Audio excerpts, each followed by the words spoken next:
తెలుగు రాష్ట్రాలకు మరొక హెచ్చరిక. బంగాళాఖాతంలో ఇవాళ అల్పపీడనం ఏర్పడే అవకాశం ఉంది. దీని ప్రభావంతో వచ్చే 3 రోజుల్లో తెలుగు రాష్ట్రాల్లో మోస్తరు నుంచి భారీ వర్షాలు కురుస్తాయని వాతావరణ శాఖ ప్రకటించింది. తెలంగాణలోని 29 జిల్లాలకు ఎల్లో అలర్ట్ ని జారీ చేసింది. తెలుగు రాష్ట్రాలకు మళ్లీ రైన్ అలర్ట్ ఇచ్చింది ఐఎండీ. ఇవాళ పశ్చిమ మధ్య బంగాళాఖాతంలో అల్పపీడనం ఏర్పడే అవకాశముందని వాతావరణ శాఖ తెలిపింది. దీంతో రానున్న 3 రోజుల పాటు ఏపీ, తెలంగాణ వ్యాప్తంగా మోస్తరు నుంచి భారీ వర్షాలు పడతాయి.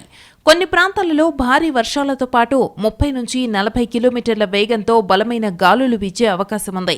అల్లూరి, ఏలూరు, కృష్ణా, ప్రకాశం జిల్లాల్లో కొన్ని చోట్ల భారీ వర్షాలు పడతాయని అంచనా.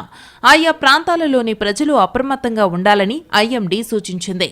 ఇటు తెలంగాణలో కూడా కొన్ని జిల్లాల్లో మోస్తరు నుంచి భారీ వర్షాలు కురిసే అవకాశముంది. 29 జిల్లాలకు ఎల్లో అలర్ట్ను జారీ చేసింది ఐఎండీ.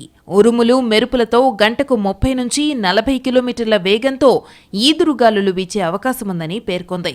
ములుగు, భద్రాద్రి, నాగర్ కర్నూల్, ఆదిలాబాద్, జగిత్యాల, కామారెడ్డి, కొమరం భీం, మెదక్, మల్కాజ్గిరి, నిర్మల్, నిజామాబాద్, రాజన్న సిరిసిల్ల, సంగారెడ్డి, సిద్దిపేట, భువనగిరి జిల్లాల్లో మోస్తరు వర్షం నుంచి భారీ వర్షం కురిసే అవకాశముందని హైదరాబాద్ వాతావరణ కేంద్రం పేర్కొంది.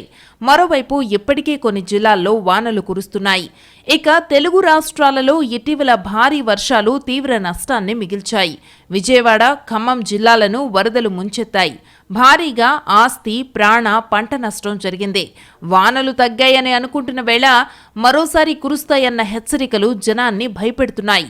మరోవైపు ఇవాళ పశ్చిమ రాజస్థాన్, కచ్లోని కొన్ని ప్రాంతాల నుంచి నైరుతి రుతుపవనాల ఉపసంహరణకు పరిస్థితులు అనుకూలంగా మారుతున్నాయని వాతావరణ శాఖ తెలిపింది.